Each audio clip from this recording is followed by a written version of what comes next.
Vamos lá, já estamos ao vivo. Vocês conseguem escutar? Sim.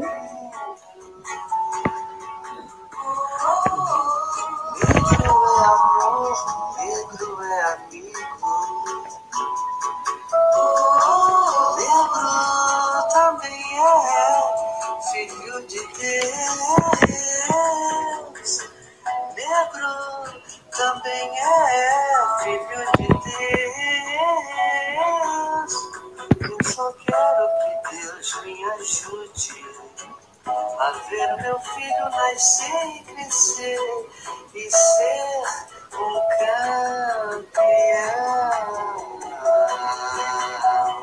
sem prejudicar ninguém, porque negro é lindo, negro é amor, negro é amigo. Negro também é filho de Deus. Negro também é filho de Deus. Preto velho tem tanta canjira que todo povo de Angola, que todo povo de Angola mandou preto velho chamar. Eu quero ver preto velho descer, quero ver preto velho cantar e dizer: negro é lindo, negro é amor, negro é amigo, negro também é filho de Deus, negro também é filho de Deus.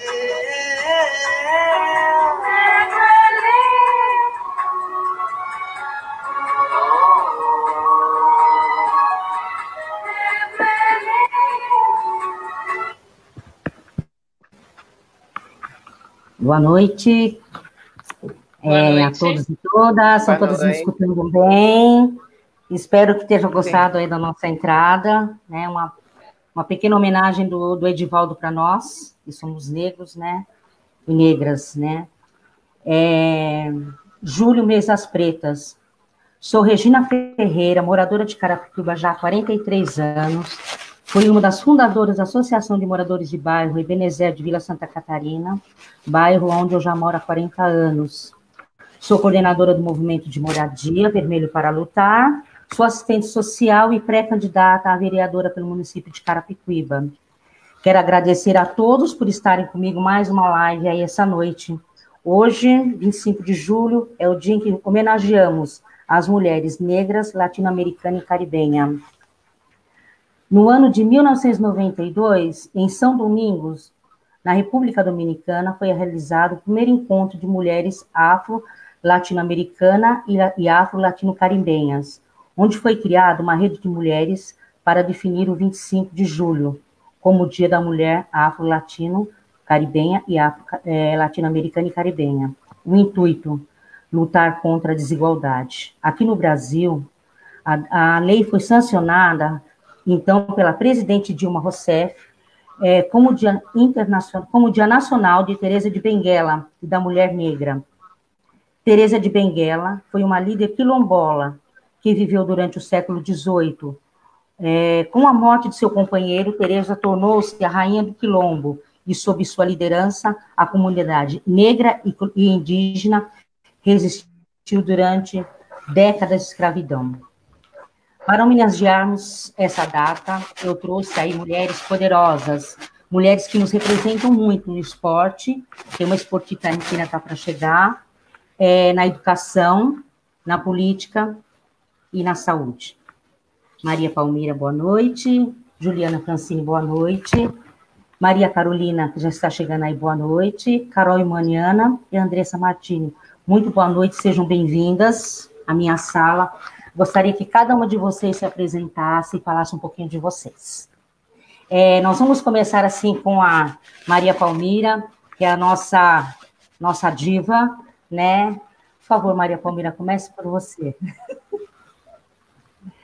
Obrigada, Regina, gratidão. Boa noite, Regina. Cumprimentando a ti, eu cumprimento as demais colegas, Carolina, Juliana, professora Andressa. Carolina é da saúde, é fisioterapeuta, né? Isso. Cuida de todos nós, e a Moiane, cuida das nossas dores, não é isso? Então, é muito importante os profissionais da saúde, principalmente nesse momento em que nós estamos vivendo de alastramento da pandemia, da Covid, respeitar e agradecer a dedicação de cada um de vocês. Eu sou Palmira, eu sou professora de ensino superior, mas eu também trabalhei por longa data na área da saúde. Hoje eu estou aqui para saudar todas as mulheres negras, todas as guerreiras, por esse longo processo de luta pela conquista dos direitos de cidadania. E nesse momento de abertura, eu vou apenas deixar aqui as minhas saudações para que daqui a pouco a gente possa debater a nossa agenda de luta. Muito obrigada e todas sejam bem-vindas aqui e a todas e todos que estão também nos dando audiência. Obrigada. Vamos lá, a próxima. Pode ser, Juliana? Tudo bem, Regina? Você me escuta bem? Tudo bem, otimamente bem, tá ótimo. Seu áudio está muito bom, pode continuar. Então, tá ótimo. Eu sou Juliana, sou assistente social, mestre em psicologia social, fui professora no ensino superior há 10 anos, tive experiência de trabalho também na área da saúde, junto com a minha parceira aqui, Andressa Martini. Hoje, eu e a Andressa, a gente fundou uma consultoria chamada Psicossocial Consulting, que busca discutir temáticas, trabalhar processos de formação nas áreas de diversidade, nas áreas de gênero, né, mas também temas ligados ao desenvolvimento humano, com enfoque psicossocial. É um pouco de quem eu sou, só brincando, complementar a brincadeira, eu também já lancei a hashtag Palmira Presidente, depois da última... Que legal! Vamos espalhar a hashtag aí, Vamos Regina. espalhar a hashtag. Olha, a ideia foi muito boa. Não é? Já lancei a hashtag Palmira Presidente. 2022, depois das últimas eleições, as prévias que eu vi ontem, urgente, a gente precisa espalhar essa hashtag. Não é? Não podemos estragar essa live com o inominável, como diria Angela Davis, mas é só uma brincadeira para dar uma descontraída. Para quem não sabe, eu também sou sobrinha da Palmira, para mim é uma grande inspiração, né? Eu fui estudar, fui seguir um pouco a carreira acadêmica muito por conta da nossa relação de tia e sobrinha, e é isso. E aí vamos discutir aqui hoje. Bacana, bacana. Vamos lá, Andressa. Oi, boa noite. Obrigada, Regina, também pelo convite. Vou ser meio repetitiva aqui, porque a minha apresentação é muito parecida com a da Ju, né? Porque a gente também se conhece há muitos anos, né? Assim como também a nossa diva, né? Professora Palmira, que foi, né? Posso dizer, né? Sobretudo por estar aqui com vocês hoje dividindo, né? A discussão sobre esse tema que é tão representativo, né, para a luta diária das mulheres negras. Eu posso dizer que tudo que eu aprendi, né, e acho que o meu engajamento também dentro dessa discussão devo muito a ela e também a Ju, né, que são duas mulheres muito inspiradoras nesse sentido, né, para que eu também possa aprender. E sou assistente social, professora também, como a Ju falou, e divido hoje esse trabalho, né, da nossa consultoria psicossocial. É isso. Carol Imoniana. A Carol Imoniana, ela é filha de uma grande amiga minha, tá? Semana passada a gente fez uma live muito bacana. Ela é psicóloga, a mãe da Carol, então ela vai falar um pouquinho dela, né, do trabalho dela. Né, Carol? Vamos lá. Seja bem-vinda, Carol. Tem bastante psicologia envolvida aqui. Eu cresci no meio de psicóloga também, então estou familiarizada com a profissão de vocês. Então, prazer, eu sou a Caroline Moniana, eu sou fisioterapeuta, pós-graduada em método Pilates, já faz um tempinho que eu sou físio, apesar da pouca idade. Eu, além de trabalhar com fisioterapia, trabalhei durante um bom tempo e ainda trabalho no meio de indústria farmacêutica. Então, e dentro da indústria, da última indústria que eu trabalhei, eu também fazia essa parte de trabalho social e com grupos étnico-racial, né? Então, para poder conseguir divulgar o nosso trabalho como negros, né? A nossa competência como negros, e não só ser mais um número em indústrias grandes, principalmente. Além disso, dá para ver pelo sobrenome um pouco diferente, né? Meu pai é nigeriano, então também trago um pouco dessa experiência aqui para a gente dividir hoje. Eu acho que é isso. Eu sou grande amiga da filha da tia Regina, a Maria Carolina, que está chegando, então nos conhecemos há uns anos.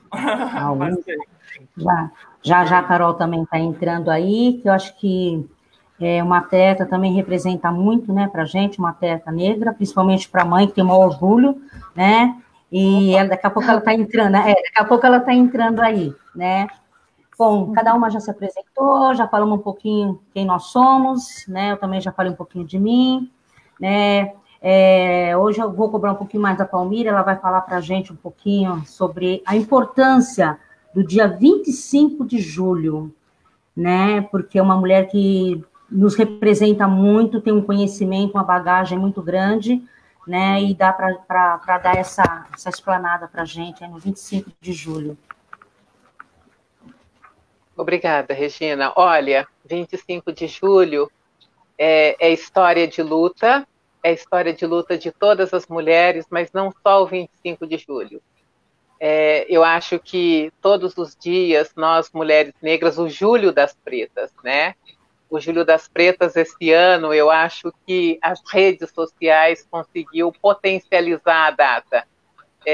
Já faz alguns dias que a gente entra nas redes sociais e você consegue enxergar várias atividades, seja de mulheres intelectuais, seja de mulheres dos movimentos sociais, organizando lives, organizando debates e trazendo para cada uma de nós informações sobre a trajetória de luta de Teresa de Benguela, que foi uma liderança quilombola importante, e que mostra para cada uma de nós que os nossos passos, eles vêm de longe, né? Nós somos mulheres guerreiras, porque somos mulheres de luta, e as nossas lutas por direito, pela conquista de direitos, não são histórias que começam nesse momento, que começa aqui e agora.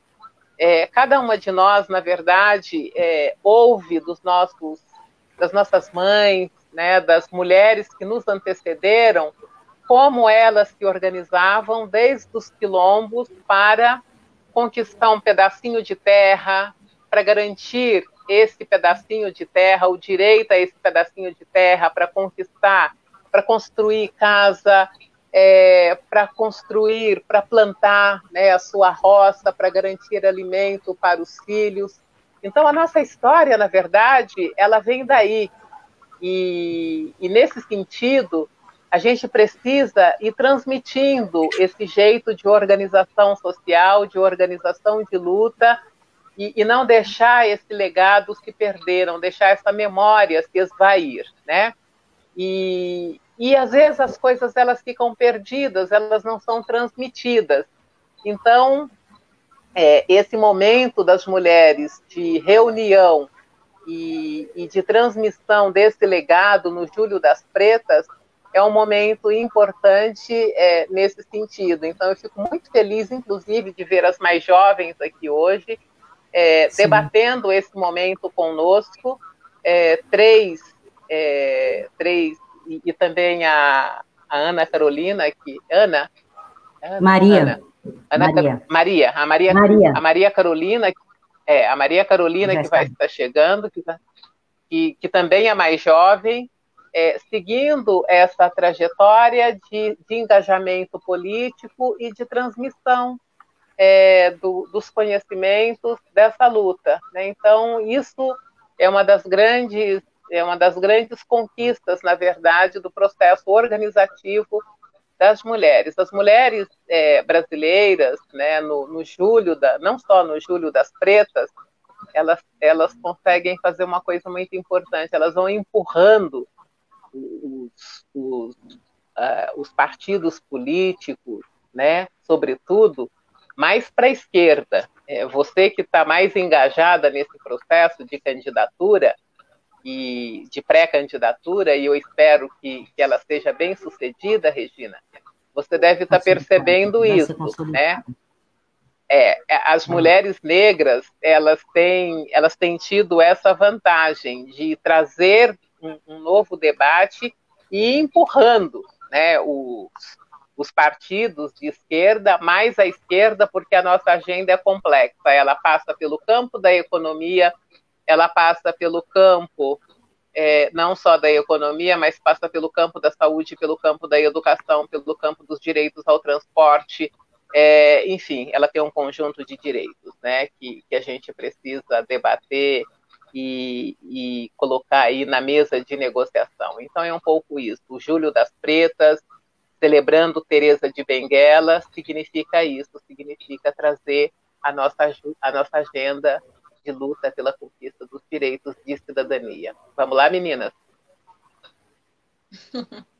Acho que daqui a pouco eu volto a falar mais, Regina, para a gente dividir um pouco esse debate.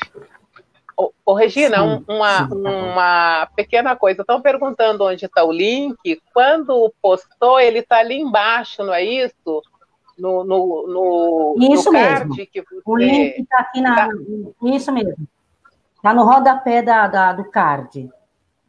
Fala aí que eu não estou com ele aqui agora, mas Facebook. Facebook, Regina Ferreira, juntos somos mais fortes. Tem um barra, né? A Carol, leem lá no pé que vocês veem direitinho. facebook.com/Ferreira, Regina Ferreira, juntos somos mais fortes.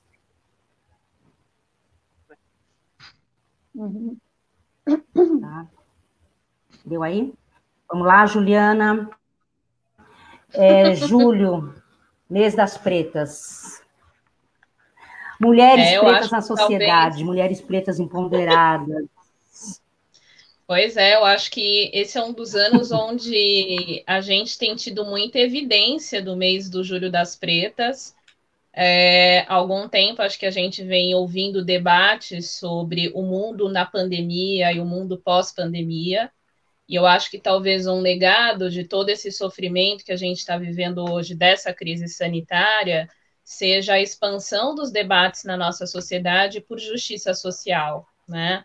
E o que eu acho que é uma questão interessante, né, em relação à questão do Julho das Pretas, é que as saídas mais construtivas que o mundo tem conhecido, não é, por justiça social, elas estão muito ligadas à presença das mulheres, e fundamentalmente também das mulheres negras, né, das mulheres e das mulheres negras. Quando a gente olha, por exemplo, as melhores iniciativas que o mundo teve, né, para a gente combater, por exemplo, a pandemia, são todos países que estão sob a gestão de mulheres. E quando a gente olha, não é, o engajamento político por justiça social, não só na sociedade brasileira, como na sociedade latino-americana, né, como na América Central, e outros lugares do mundo, isso perpassa muito pelo processo organizativo das mulheres negras, né?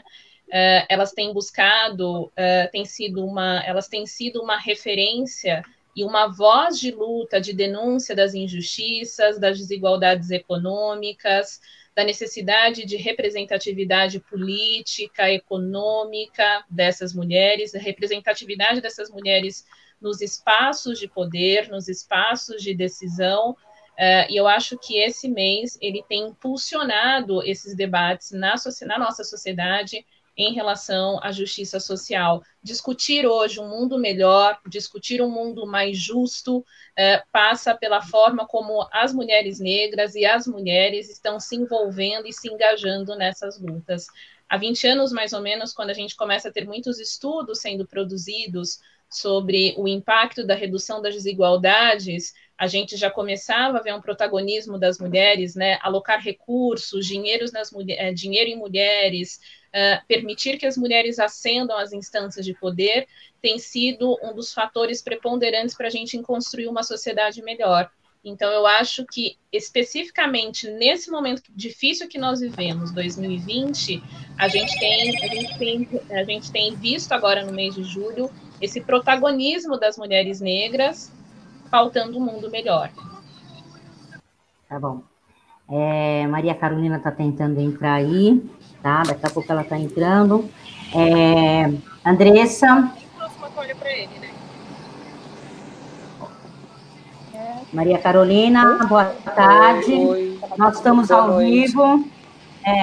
Nós estamos ao vivo. Gostaria que você falasse um pouquinho de você. Abaixa um pouquinho aí o som, tá? Está dando uma microfonia. Nós já entramos na sala, nós já se apresentamos. Cada uma fala um pouquinho de si, né?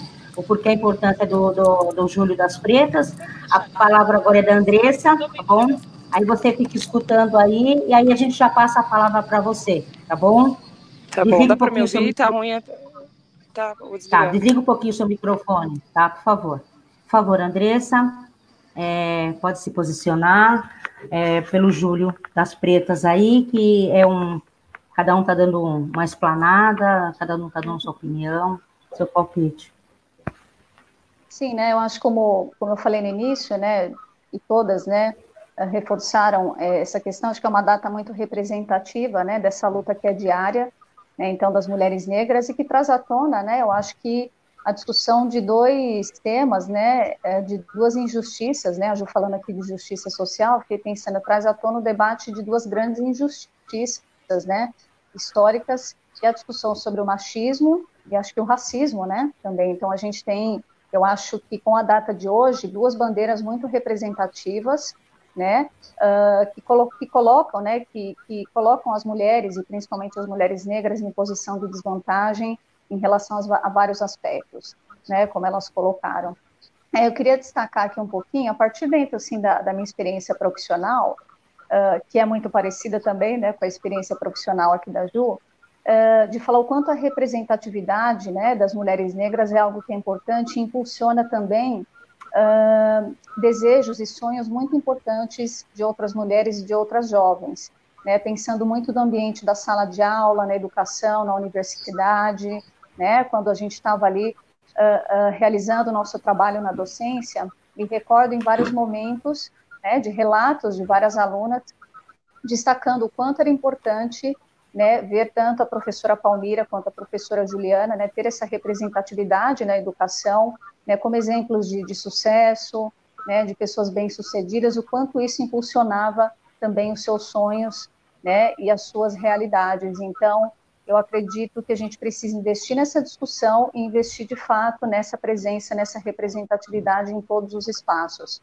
porque quando ela existe, né, ela gera um resultado muito positivo, muito impulsionador, muito interessante, né, para a gente alcançar, então, também essa justiça, né, essa justiça social. Então, acho que nós podemos ver, né, posso ver e relatar isso concretamente também a partir da experiência profissional, o quanto é importante, de forma concreta, a gente observar essa representatividade. Então, a importância, né, como a professora Palmira falou, do debate no dia de hoje, no mês, né, de julho, e que ele se prolongue, né, que ele se estenda também para outros meses, durante o ano, enfim, não só nos momentos também de discussão mais política, né, quando a gente tem essa efervescência, né, da discussão política, mas que ele possa se manter e que a gente possa também relatar, né, quais são os caminhos pelos quais isso pode dar certo. Eu acredito que esse é um exemplo muito importante, né, na área da educação. A nossa luta tem que ser diária, né, Andressa? Eu acho que o 25 é um dia de homenagem, sim, né, que foi tirado esse dia 25, mas eu acho que a nossa luta é diária, matando um leão por dia, todos os dias ali, representando, falando, debatendo.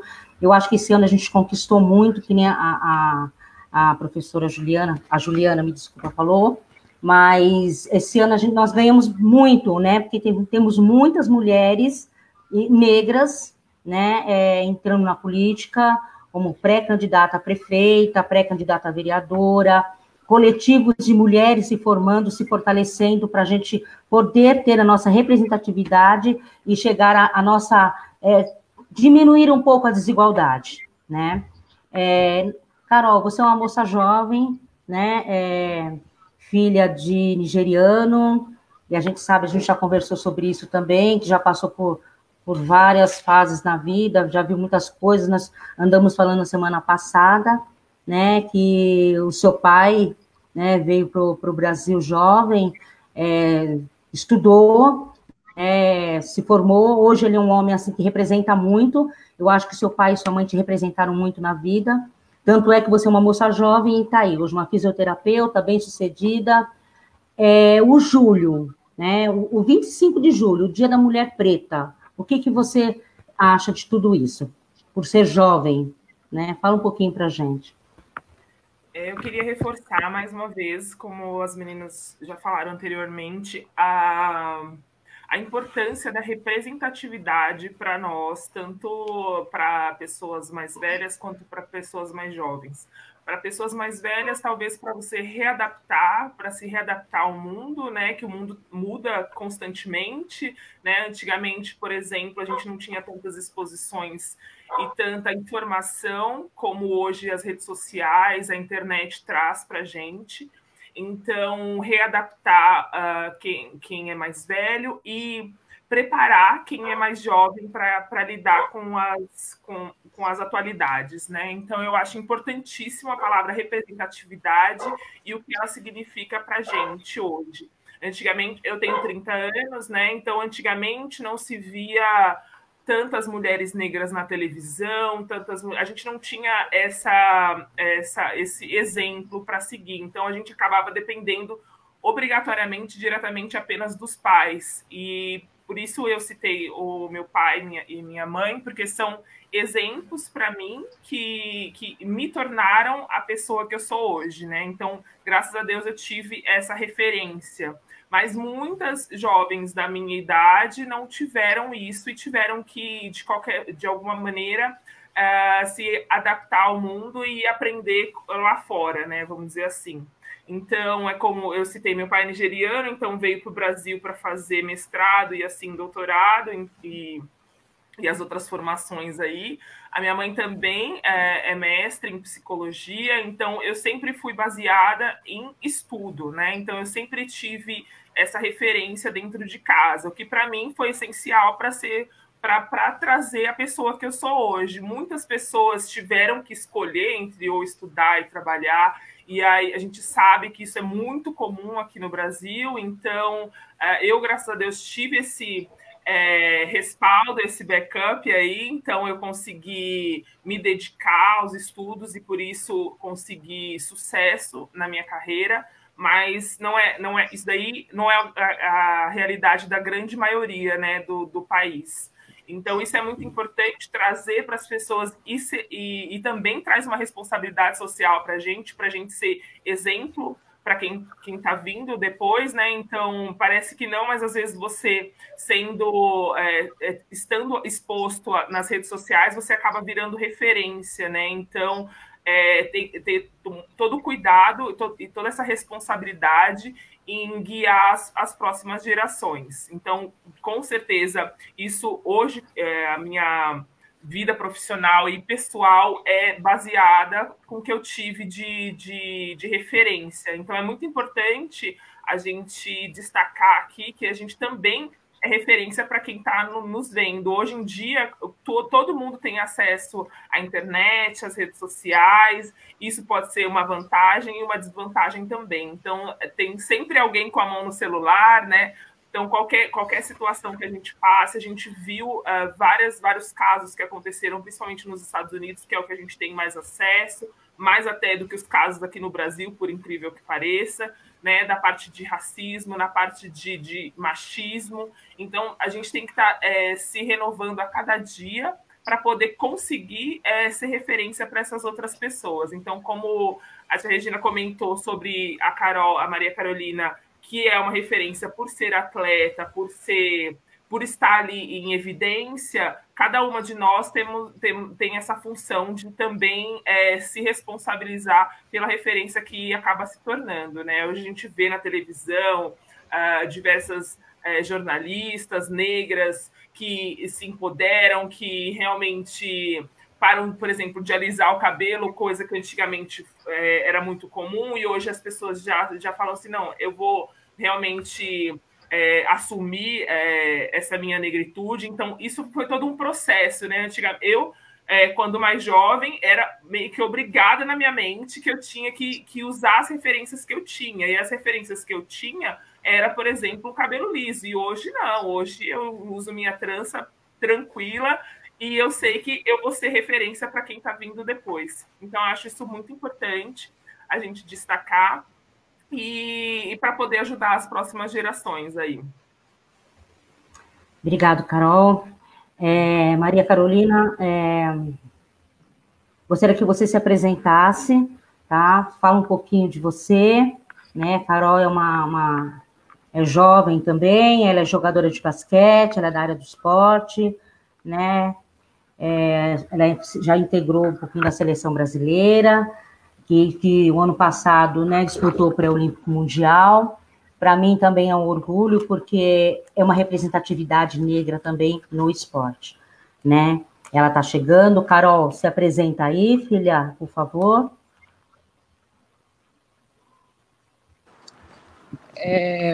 Boa noite. Vocês estão me ouvindo? Eu acho que está um pouco ruim.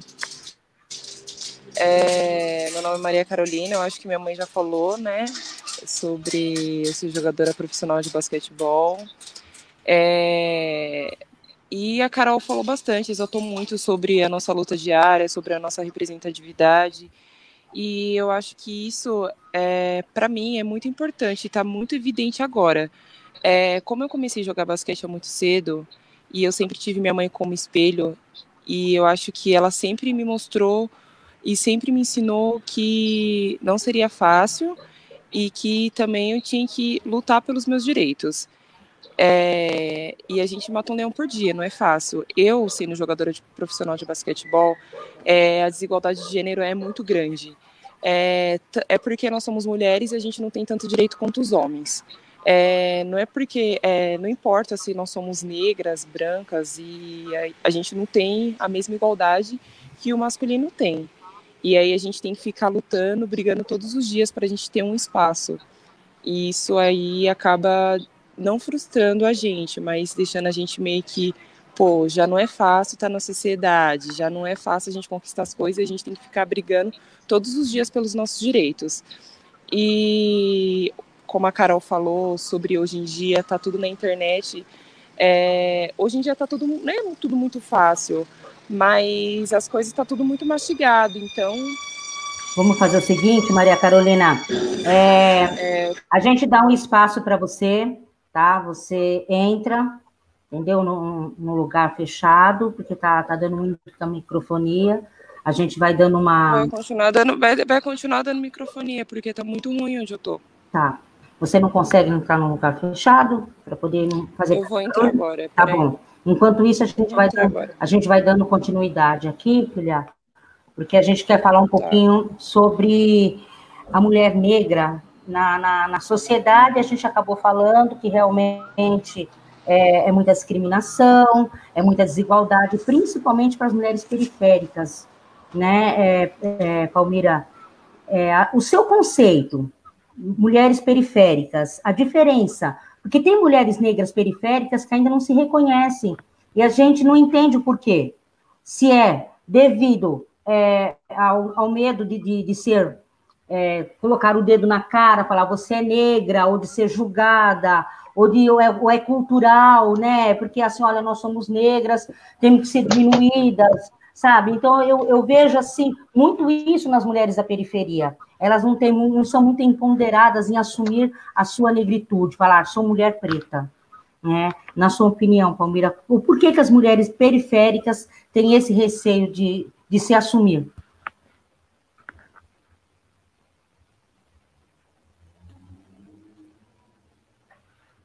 Está desligado o microfone. Desculpa, eu desliguei para não dar microfonia e esqueci, desculpa. Veja bem, o processo de afirmação da identidade negra, ele é um processo lento. E para alguns ele começa desde cedo. Para outras pessoas, ele é um processo, às vezes, que começa na idade madura. E não é fácil, porque você afirmar a sua identidade negra significa você reconhecer a existência do racismo e, ao mesmo tempo, significa você reconhecer que as suas características visíveis, elas são depreciadas socialmente. E isso é doloroso. Isso machuca, significa você reconhecer o seu agressor, né? E é por isso que muitas vezes as pessoas fazem de conta que o racismo não existe. Para a mulher negra não é diferente, né? Não é só a mulher periférica, ela tem outras urgências e muitas vezes, talvez, ela não preste muita atenção nas experiências discriminatórias que ela vive no seu cotidiano. Talvez seja isso.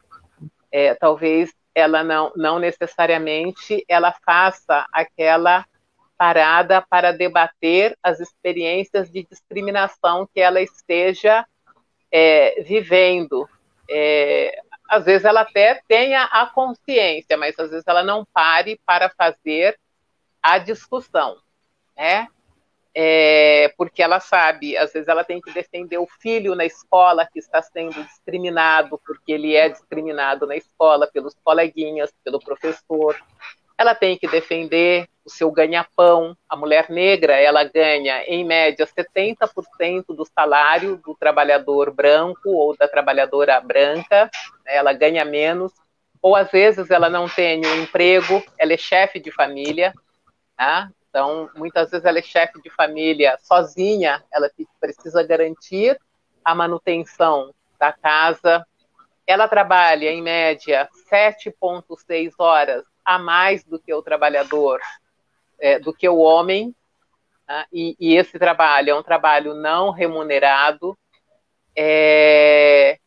Quando ela fica grávida, ela não participa, geralmente a mulher negra é a que menos participa dos programas educativos, né,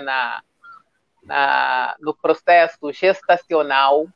Então, na hora do parto, ela é a que mais sofre, ela recebe menos anestesia, né? Quando ela vai para o parto normal, ela fica na sala do parto, muitas vezes sozinha, durante períodos prolongados, né, em trabalho de parto, sem qualquer consideração por parte dos profissionais da área da saúde.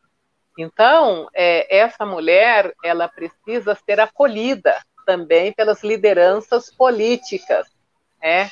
Nós, mulheres negras, que já avançamos nesse processo de debate, nós também precisamos fazer esse acolhimento nas nossas rodas de conversa, como nós fazíamos lá atrás, na década de 70, sabe quando a gente fazia as nossas rodas de conversa para discutir as nossas necessidades políticas, seja no campo da saúde, seja no campo da educação. Então, também com as nossas mulheres periféricas, mulheres pretas periféricas, nós também precisamos voltar a fazer essa discussão para discutir desigualdade social, o que gera essa desigualdade, porque o racismo e o sexismo, ele impacta negativamente a vida da mulher negra e ele reduz a expectativa de vida dessa mulher negra, e nós precisamos falar disso. Agora, em tempos de pandemia, o que nós temos observado é que mulheres negras têm vivido menos, têm recebido menos atendimento e nós não temos problematizado esse debate. As pessoas estão vivendo essa experiência de muitas mortes no Brasil por Covid-19 como se fosse uma fatalidade, uma injustiça, um escândalo. A justiça passou contra a população negra, contra as famílias negras, tem sido vivida como se fosse um escândalo contra o qual não há o que fazer. Então, esse debate ele precisa ser feito com essas mulheres. Não é que elas não se reconheçam, eu acho que elas têm outras urgências. A violência contra a mulher negra de periferia ela é infinitamente maior do que contra as mulheres negras de classe média. Então, precisamos também voltar, a gente precisa voltar para nós mesmas e fazer essa reflexão, para ver o que diferencia as nossas necessidades das necessidades das mulheres negras das periferias. Fizeram uma pergunta, como que vocês enxergam o colorismo? A professora Juliana quer responder? Sim, pode ser.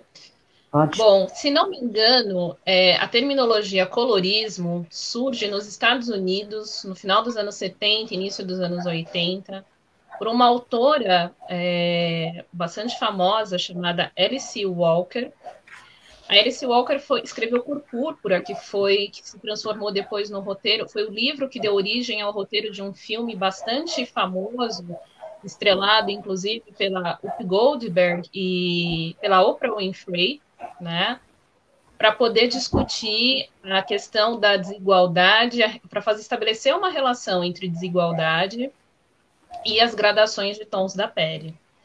Eu gosto muito da Alice Walker, mas a gente também não pode esquecer que a Alice Walker é uma literária, é uma escritora, né, com muito engajamento em relação à questão racial, mas ela não é uma teórica da questão racial. Quando a gente pega, por exemplo, os dados, essa semana eu estava conversando com a Palmira e ela me mandou um vídeo da Sueli Carneiro, e eu acho que esse vídeo precisava ser, inclusive, mais divulgado, que ela diz que ela é da velha guarda, que ela é velha, ela brincou, né? Eu sou velha, eu sou da velha guarda, e ela fala que como é que a gente vai fazer na sociedade brasileira o discurso sobre a questão do colorismo, e como que a gente vai contar os corpos dos garotos, dos jovens de 15 a 29 anos que estão no IML e são, na sua maioria, pardos, né? Durante alguns anos, eu tive a oportunidade de conhecer, eu acho que talvez as principais lideranças, né, do movimento antirracismo na sociedade brasileira, algumas mulheres muito incríveis, inclusive, algumas delas nem estão mais entre nós. Eu me recordo, inclusive, da Sônia Leite. Eu e a Andressa, a gente conversou muito com ela ainda quando ela era viva em Brasília, demos boas risadas, ela ria muito com a gente, que foi uma figura histórica do movimento negro na cidade de São Paulo. A Sônia, só para falar, a Sônia sempre brincava, ela falava assim pra gente: vocês têm cara de Patrícia, mas eu gosto de vocês. Ela falava, vocês têm uma cabeça boa. Então, eu, pelo menos, acho que a minha identidade racial, ela foi muito construída por essas personalidades que eu tive um privilégio de conhecer desde muito pequena, por conta da história da minha família, mas também por conta dos conhecimentos que eu fui adquirir depois lá na frente sobre a questão do racismo. Quando a gente pega os indicadores, por exemplo, de desigualdade no Brasil, e a estratégia utilizada pelos nossos institutos de pesquisa, os nossos institutos oficiais, foi uma luta, inclusive, dos movimentos antirracismo, né, para estabelecer critérios para poder contabilizar as desigualdades e as injustiças sociais a partir do quesito por raça.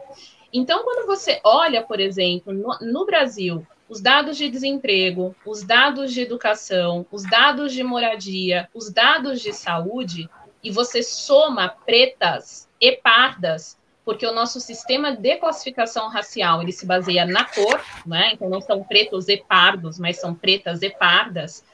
quando a gente soma esses dois segmentos, a gente classifica esse segmento como não brancos, né? E a gente compara com brancos, para a gente aí sim conseguir ter um contingente real sobre a desigualdade no nosso país. Então, no início dos anos 90, quando a gente começa a ter esse debate sobre o quesito cor-raça, quando os dados do IBGE, né, dos primeiros censos, trazem uma magnitude enorme, um espectro enorme de cores, né, por não ter esse sistema de classificação, foi uma conquista do movimento negro, né, estabelecer essas categorias de cor para conseguir medir a desigualdade na comparação entre brancos e não brancos. Então, essa foi uma estratégia, inclusive, do movimento antirracismo. Então, é um mito, por exemplo, quando a gente fala que as gradações de cor de pele elas implicam um favorecimento de peles mais claras em detrimento a peles mais escuras dentro de um segmento de população negra. Porque quando você olha os números, eles são bastante parecidos, né? Quando a gente olha, por exemplo, mulheres pardas, garotos pardos, homens pardos, né? Idosos pardos, idosas pretas, mulheres pretas, e a gente compara com brancos, a condição de desigualdade deles é bastante semelhante, né? Então, eu acho que é um pouco uma certa armadilha a gente reforçar determinadas verdades sobre a questão do colorismo, quando, na verdade, os nossos indicadores sociais e as nossas estatísticas, elas nos revelam que a somatória de pretas e pardas na sociedade brasileira indicam praticamente o mesmo patamar em relação à questão da desigualdade. Agora, só para fechar, eu acho que, aí eu quero falar um pouco, inclusive, da minha experiência individual, porque muitas vezes eu já ouvi das pessoas, né, que, Juliana, você fala isso porque você tem a pele um pouco mais clara, né, porque você tem um tom de pele mais claro. A percepção do racismo, ela está muito ligada à questão da identidade racial, né, a partir da forma como você enxerga, né, como você estabelece um patamar de percepção entre brancos e negros na sociedade brasileira. Então, a minha forma de perceber o racismo, independente da gradação da minha cor de pele, ela é bastante pautada numa identidade racial que eu trago desde pequena, né? E justamente por ter uma percepção tão apurada sobre o racismo e essa desigualdade, eu não consigo ver qualquer tipo de benefício ou de privilégio em relação ao tom da minha pele, né? Então, acho que é um pouco... Eu não gosto dessa discussão do colorismo, né? Eu não acho que ela é fundamentada na realidade dos dados e das estatísticas na nossa sociedade. Eu acho que ela mina muito a discussão sobre identidade racial e eu acho que, de certo modo, ela não respeita a memória de lideranças negras tão importantes na sociedade brasileira que lutaram tanto para a gente estabelecer parâmetros de comparação de desigualdades raciais. É um pouco da forma como eu vejo. Você quer falar um pouquinho, Andressa, sobre o colorismo? Para a gente ver, dá um pouquinho a sua opinião aí, o que você acha?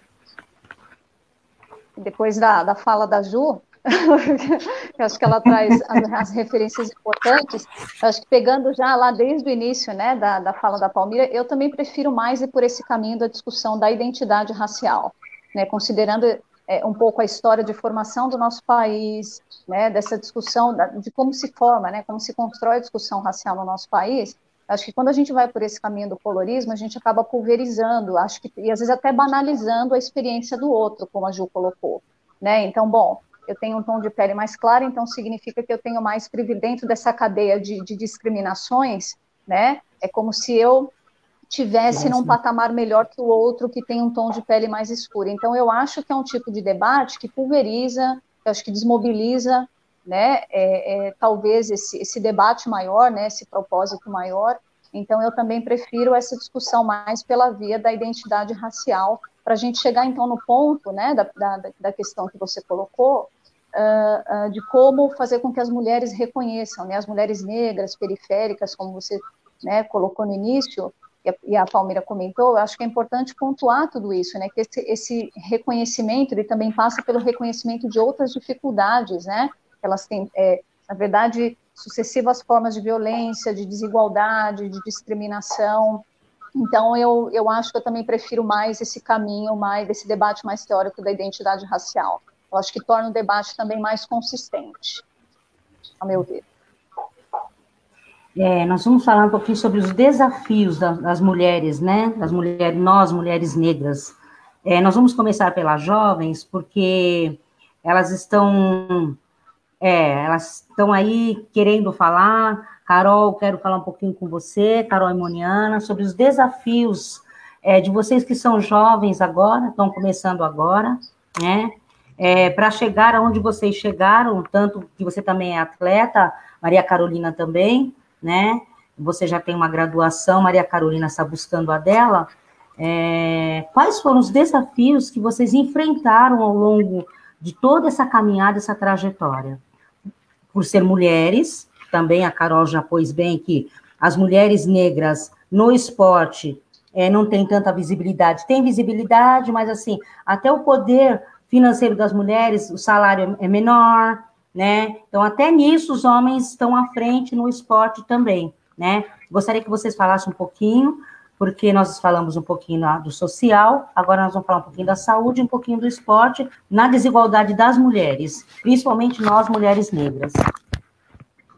Vamos começar com você, Carol e Moniana, e depois a gente passa para Maria Carolina. Tá? Perfeito.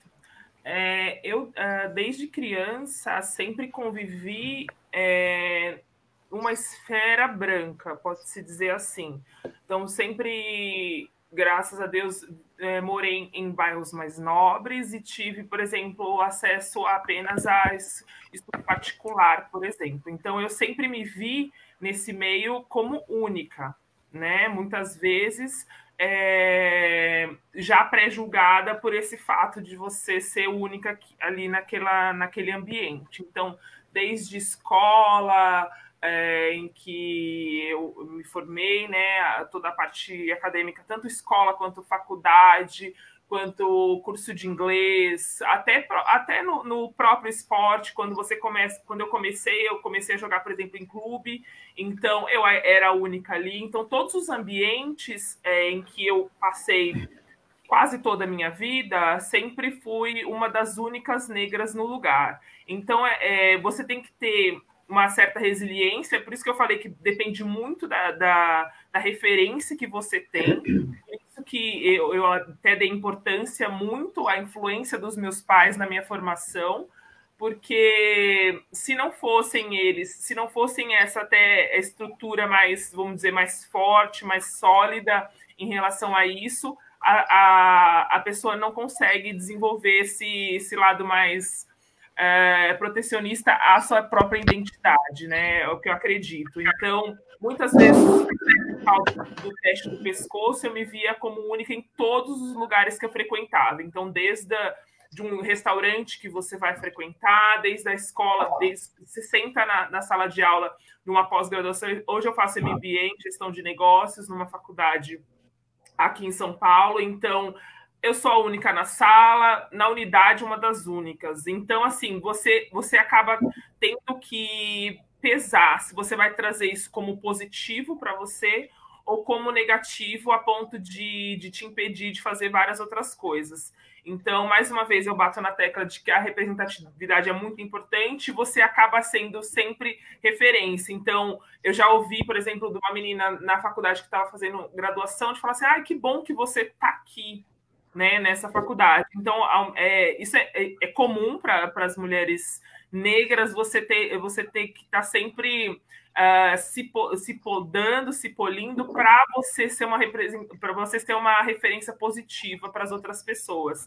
Então, é um pouco complicado, porque você acaba não se permitindo falhar, né? Isso muitas vezes acaba acontecendo. E como eu falei, eu trabalhei numa grande indústria farmacêutica, ela chama Bayer, eu posso até citar, e lá a gente tinha um grupo chamado Bayer Afro, que era um grupo que falava disso. Então, por exemplo, por eu falar inglês, obrigatoriamente, a gente coloca a Carol lá para falar para essas pessoas. Então, é o tempo todo, e por mais que você não, sei lá, não domine tanto o assunto, apenas por experiências pessoais, você acaba tendo que, obrigatoriamente, está explicando para as pessoas como como é ser uma mulher negra naquele ambiente. Então, num ambiente totalmente que grande maioria masculina, grande maioria branca, você está sempre tendo que ser referência para essas pessoas.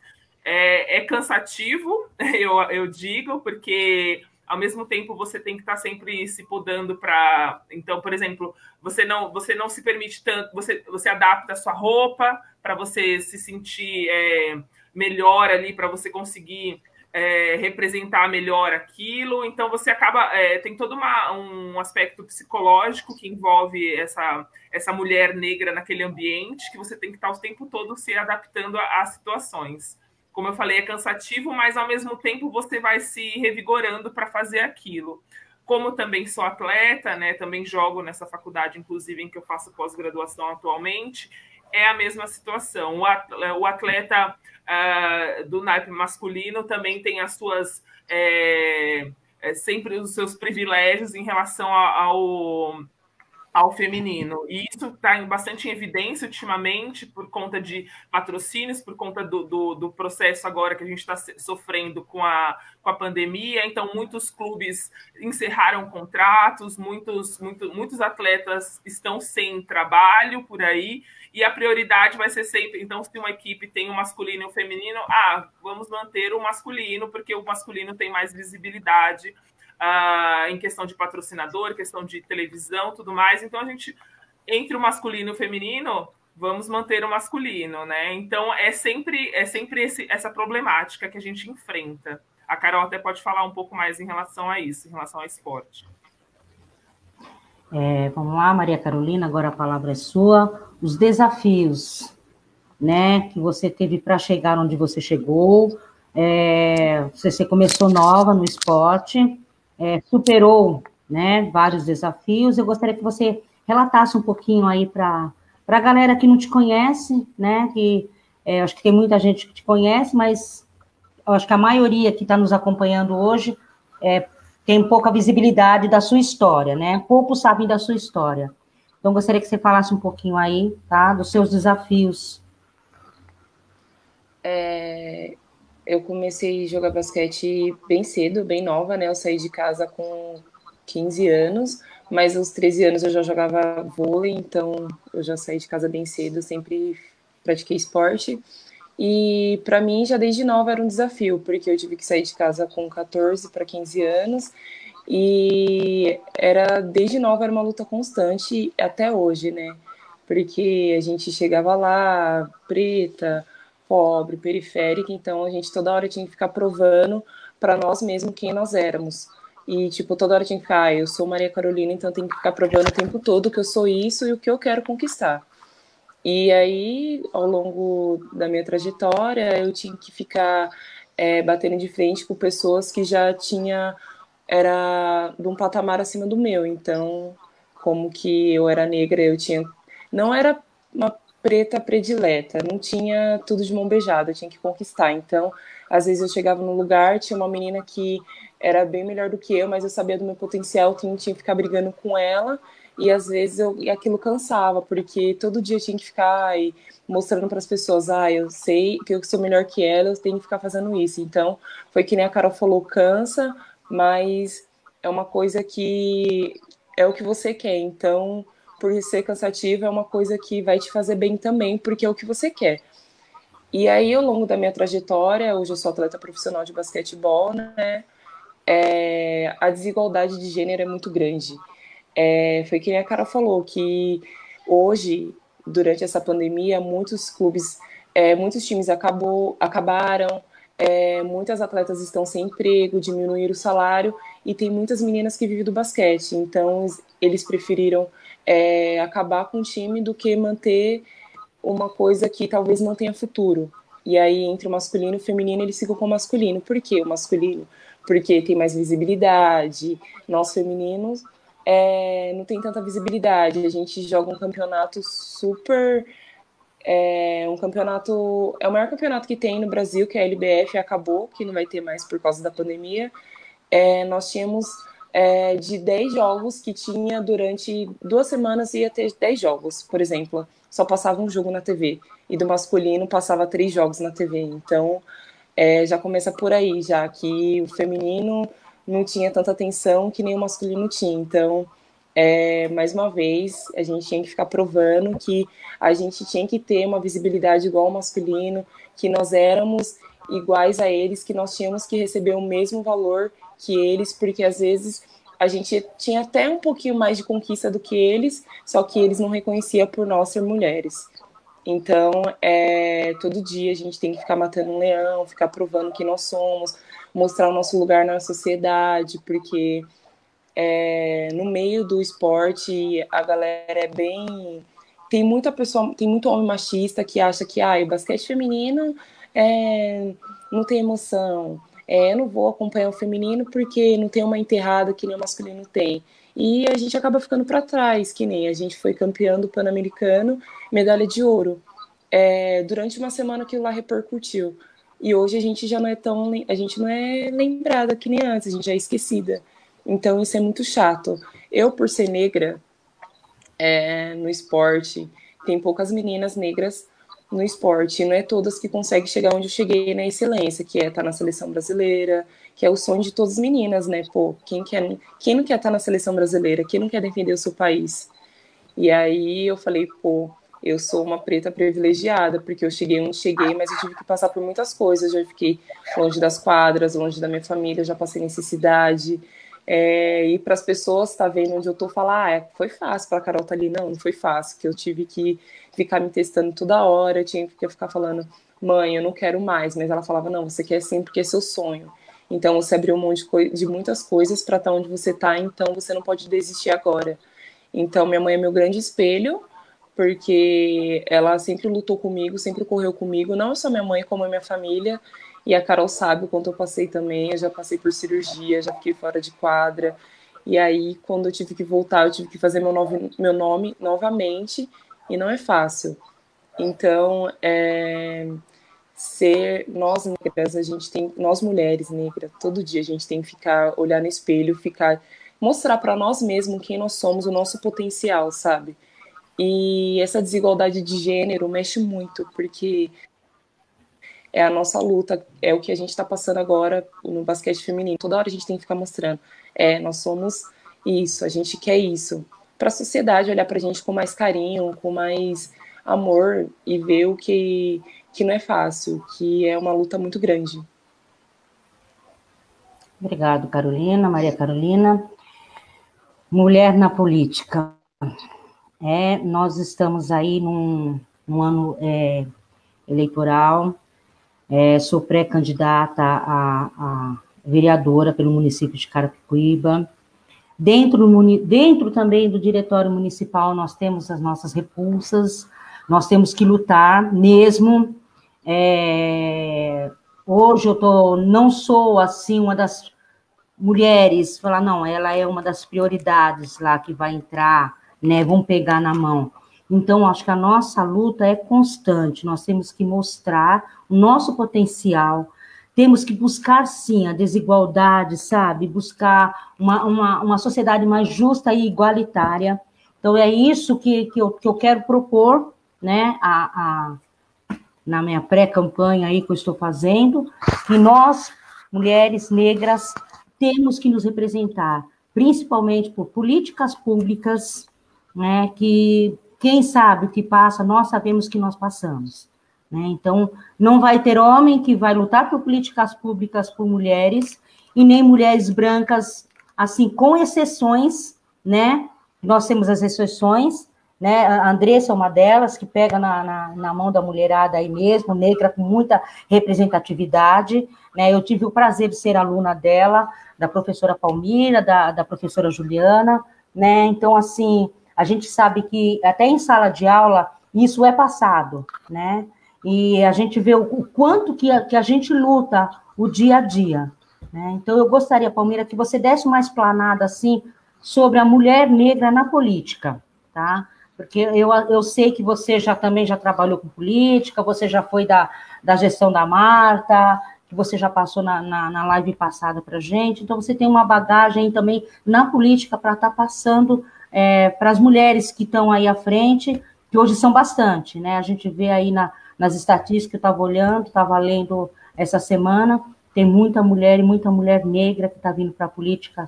Aí, assim, eu tô me sentindo assim muito feliz, né? Porque hoje a gente está dando aí mesmo assim, falar assim, olha, nós vamos sentar lá, vamos representar, vamos fazer, entendeu? O que a gente quer, né?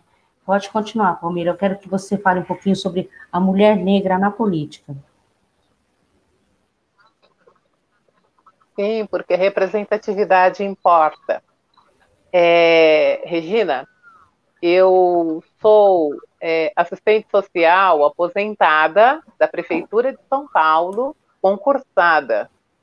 E é por isso que eu tive cargos em comissão quando o PT ganhou a primeira eleição na cidade de São Paulo, no governo da prefeita Luísa Erundina.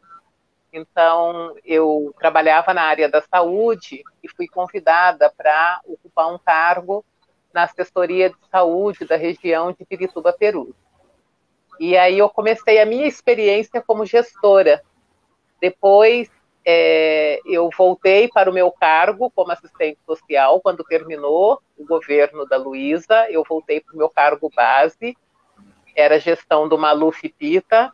Eu voltei a ser assistente social porque eu não queria, em hipótese alguma, ele não iria me chamar para ocupar cargo e eu não me identificava com a gestão dele, né? Tinha isso também, porque as pessoas precisam ter lado, e o meu lado político não era o lado dele.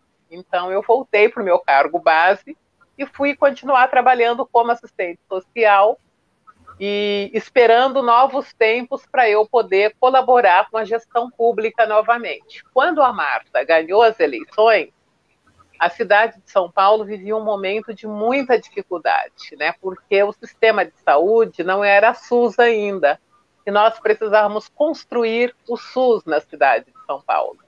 Então, eu fui novamente convidada para ajudar nessa tarefa. Foi aí que eu assumi novamente um cargo de gestão.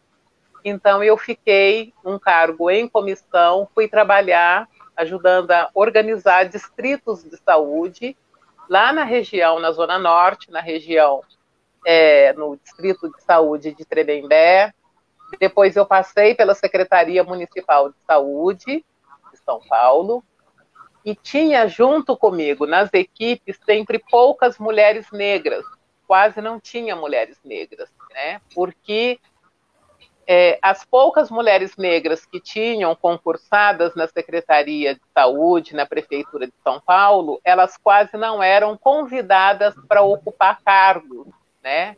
No staff, cargos de mando, de gestão, de gerência, de direção. Eu me lembro de uma médica chamada Iracema, que assumiu um cargo de direção naquela ocasião, e uma outra na assessoria. Então, foi aí que eu comecei na verdade, desenvolver a minha experiência. Então, passei pelo gabinete da Secretaria Municipal de Saúde de São Paulo, e quando o presidente Lula ganhou as eleições, eu fui convidada a assumir um cargo de diretora na Presidência da República, para trabalhar com políticas para as comunidades tradicionais. Então, eu saí de São Paulo e fui para Brasília, comissionada, porque eu tinha um cargo base aqui na cidade de São Paulo. Que eu acho? Eu acho que mulheres precisam se preparar, né, para assumir sempre postos de poder, seja no legislativo, seja no executivo, porque a gente passa a ser referência para as outras mulheres. Um dia desses eu achei uma carta aqui na minha casa, de quando eu participei de uma agenda com a ministra Matilde Ribeiro, lá no Paraná, né, com comunidades quilombolas, e uma mulher muito simples, vendo eu participando daquela agenda com ministra de Estado, com outras representações, ela ficou extremamente feliz, e quando eu voltei para Brasília, ela mandou uma carta para mim, falando da alegria dela e gratidão de ver uma mulher negra participando daquela instância de poder.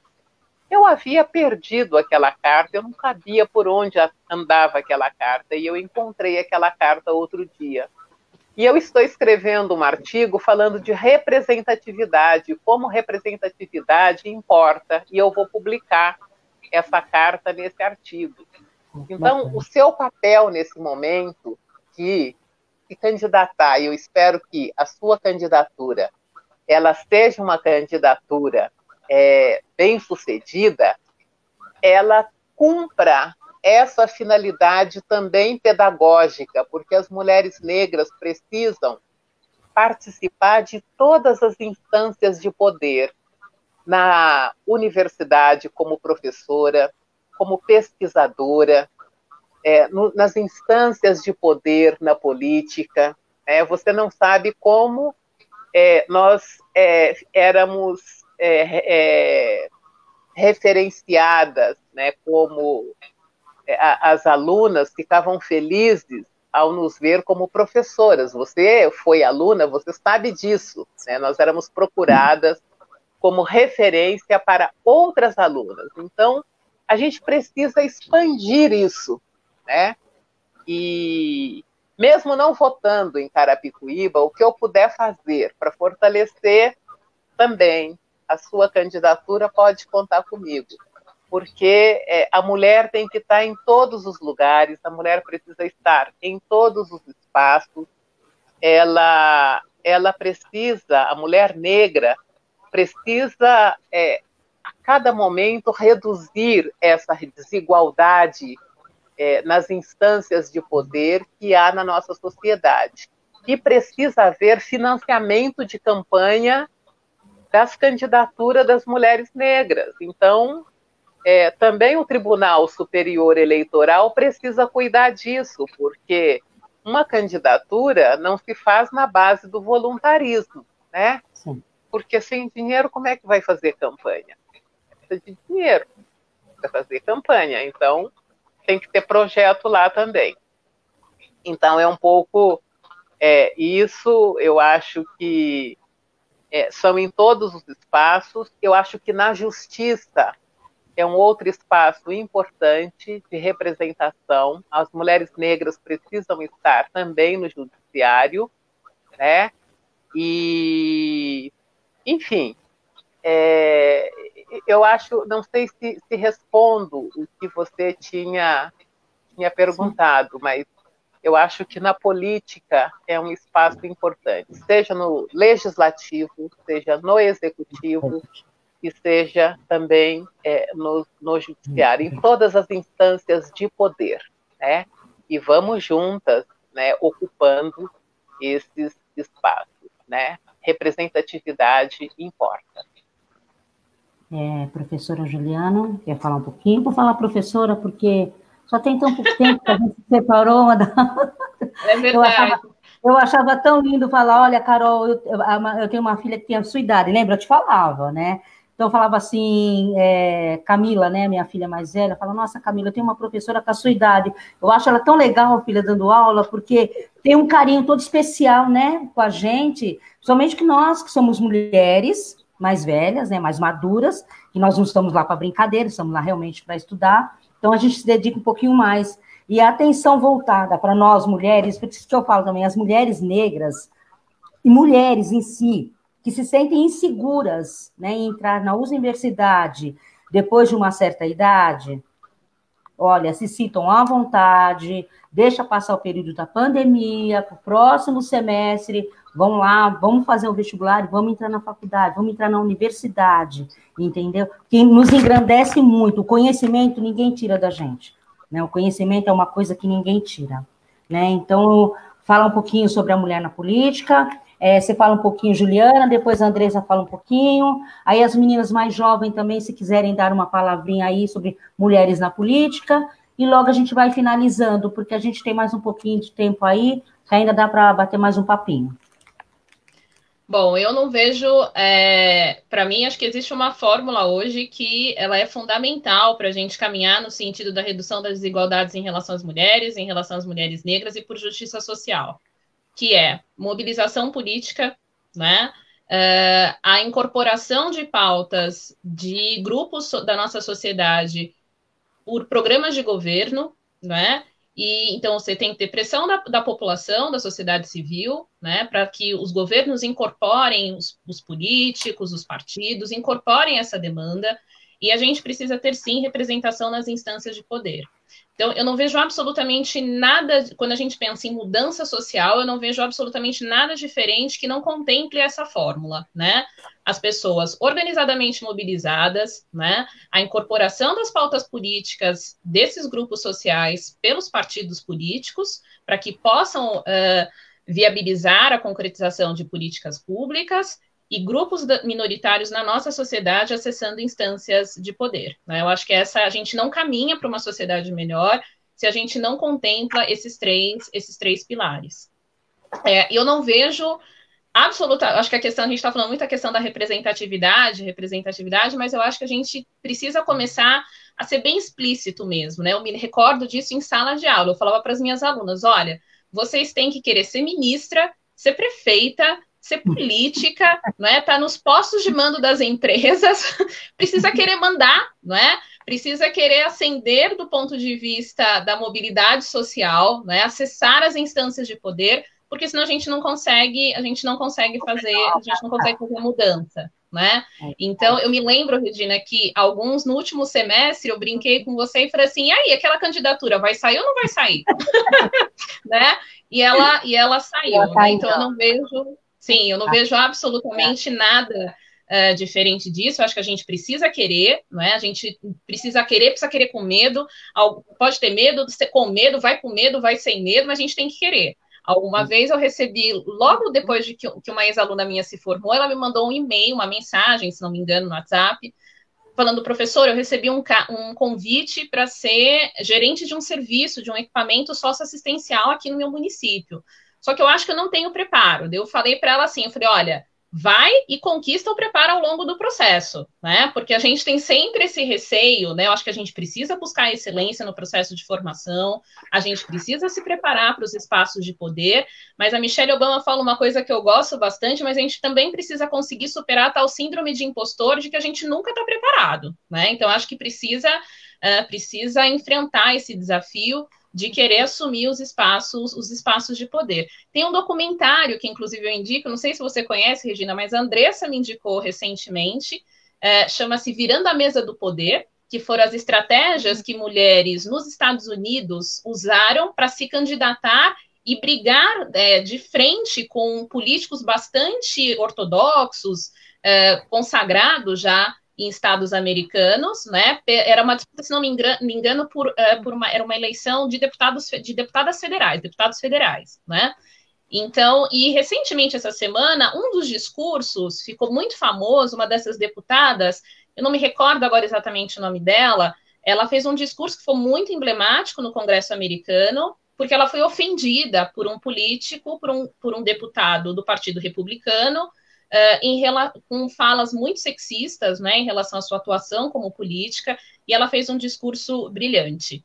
Então, eu acho que para a gente virar essa mesa da desigualdade, a gente precisa querer acessar os espaços de poder, a gente precisa apoiar mulheres, a gente precisa apoiar mulheres negras, a gente precisa se engajar nessa luta. Eu não consigo ver a possibilidade nem de justiça social, nem de mudança social, se a gente não oportunizar, né, e se a gente também não abrir as portas, né, do jeito que der, para a gente chegar a esses espaços. Andressa? E eu acho que, e até a Ju comentando desse documentário, ele é bem interessante mesmo, né, que eu acho que essa é a mensagem, né, para você mudar a realidade, virar essa mesa que a Ju falou da desigualdade, a gente precisa virar também a mesa do poder, né, então isso significa, como as colegas colocaram, a gente investir, né, e fomentar iniciativas como a sua, Regina. Isso é super importante para a gente conseguir ver resultados concretos em relação a essas mudanças que a gente tanto almeja, né, e que às vezes parece tão distante, né? Às vezes a gente se pergunta quando exatamente veremos, né, condições mais justas, iguais para as mulheres negras, para as mulheres. Então, isso é um debate que é histórico, é secular, né, e a gente precisa em algum momento, de fato, ver a quebra, né, dessa sucessão dessa imagem tão repetitiva, né, do poder que a gente tem no nosso país, para a gente, inclusive, não ver situações como a gente vê atualmente, por exemplo, na pandemia, e vem das meninas comentando aqui, a Maria Carolina e a Carolina, né? Falando da questão do esporte, eu estava pensando, é impressionante, né? Como em momentos de crise, e a gente está falando hoje, né, da pandemia, de uma crise global, como as pessoas que são mais afetadas são sempre as mesmas, em todo tipo de crise. Né? Então, você tem mulheres, as meninas, né, batem muito na questão de gênero, o fato também de serem mulheres negras. Então, eu acho que para a gente conseguir ver uma outra realidade, né, seja numa situação de crise ou fora dela, a gente precisa acessar esses espaços, bater de frente, né, disputar de frente. Eu acho que essa questão que a Ju traz é super interessante, que talvez, e isso eu acho que é resultado histórico dessa opressão, da gente nunca se sentir preparada, né, muitas vezes. Então, será que de fato é o momento, não é? Mas as pessoas que estão lá, né, talvez nem tinham nenhum tipo de experiência, nenhum tipo de preparo, né, mas porque historicamente sempre foram mais privilegiadas, estão lá e estão ocupando, né, esses espaços de poder. Então, assim como você, me lembro também de outras ex-alunas que também seguiram esse caminho da política, né, e buscaram também, porque tem esse desejo, assim como você, de mudança, de promover a justiça, né, e eu acho, te parabenizo, acho isso super importante, e como a professora Palmira também comentou, né, não é só vontade, precisa do investimento, então que a sua iniciativa também sirva de exemplo para outras mulheres, né, e que a gente consiga conquistar, né, esse contexto mais justo para todas as mulheres e todas as mulheres negras. Acho que alguém até colocou o nome da congressista, né, americana que fez o discurso. Foi a minha irmã. A Marta Moniana, a irmã da Carol, ela está lá nos Estados Unidos, está nos assistindo. Né? É Alexandrina Cortez, né? Se eu não me engano, ela colocou o nome da congressista. Né? Obrigada, viu, Marta? Está nos assistindo. A Marta está nos assistindo aí. Eu vou passar agora a palavra para qual das Carol, que prefere falar primeiro. Depois nós vamos fechar a nossa sala aqui, vamos fazer as considerações finais, mas antes disso nós vamos falar com uma das Carol.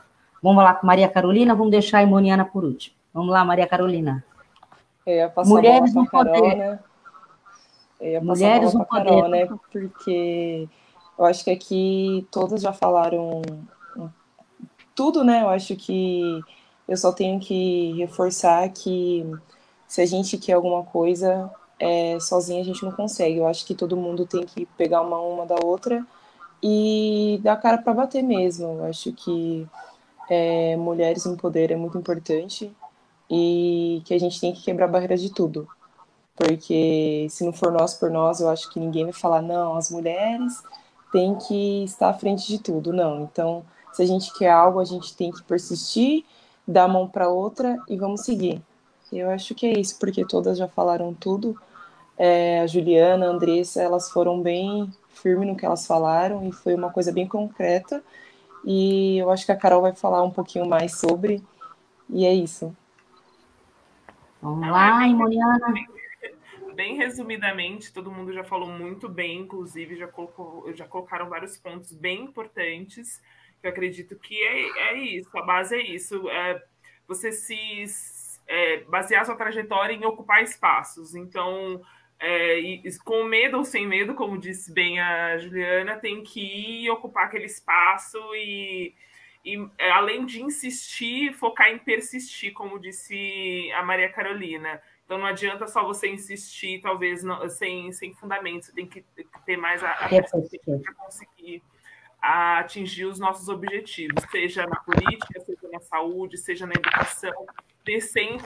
Prezar sempre ter pelo menos um representante nosso ali para que a gente ocupe esses espaços que tem bastante espaço, né, por aí ainda a ser preenchido, e a gente tem provar que a gente tem capacidade para ocupar esses espaços, né? Então, diariamente, essa aprovação tanto para nós mesmas, né? Porque a sociedade criou a gente dizendo que a gente não é capaz, né? A maioria isso em todas as gerações, da nossa, da mais antiga, isso daí é bem comum a gente ouvir. Então, a gente tem que, sim, se posicionar, né, em relação a, seja colorismo, como a Juliana colocou o ponto dela, quanto para todos os assuntos. Então, não importa se você não tem informação suficiente, você busca essa informação para você conseguir atingir esses objetivos e ocupar esses espaços. Então,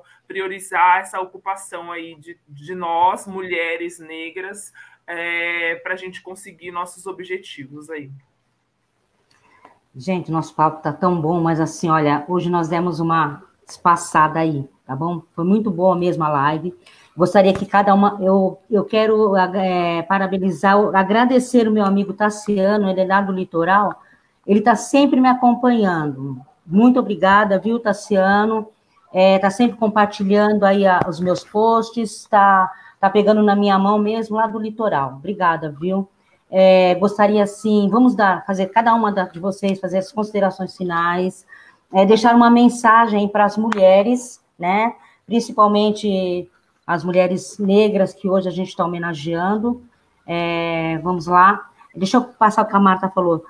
Imagina, assim, estou aqui, lindinha, estão todas de parabéns. Ótimas pautas discutidas. Tá bom, Marta? Um beijo para você aí nos Estados Unidos. Saudades, viu? Vamos lá, Palmira. Faça as suas considerações finais, por favor. Depois as meninas também já vamos nos despedindo.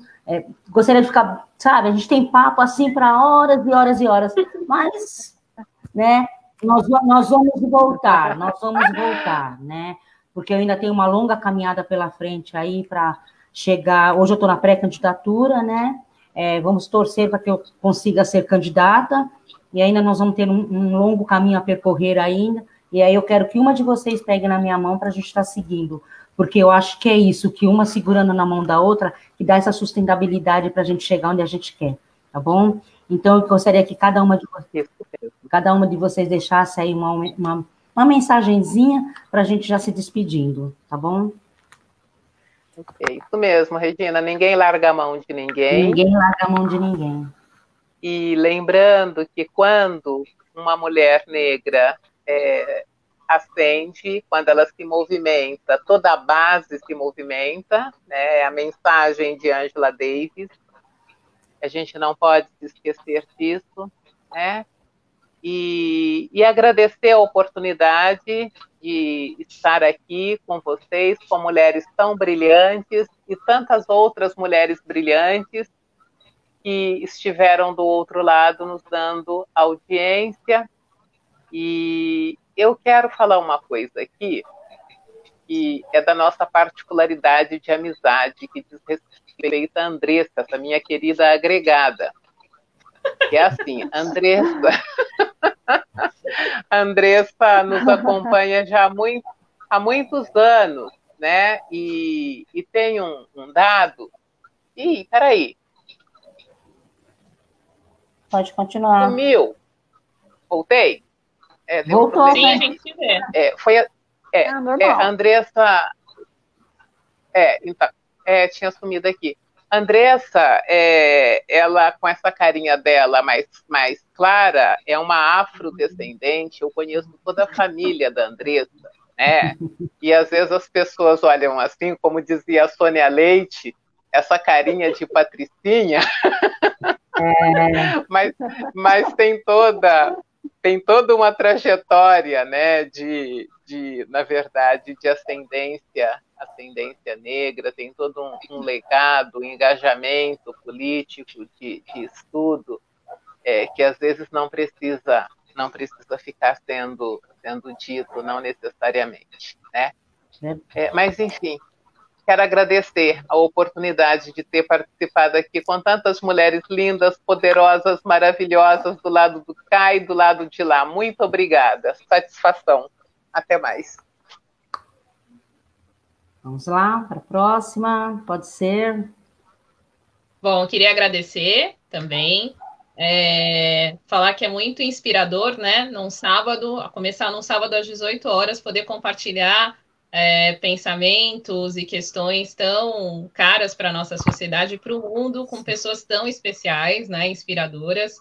E queria te desejar, Regina, já parafraseando o documentário que eu te falei, eu espero muito que você consiga, né, que a gente consiga reunir apoios pela sua candidatura e que você traga para a gente esse legado de uma mulher que conseguiu virar a mesa do poder. É isso.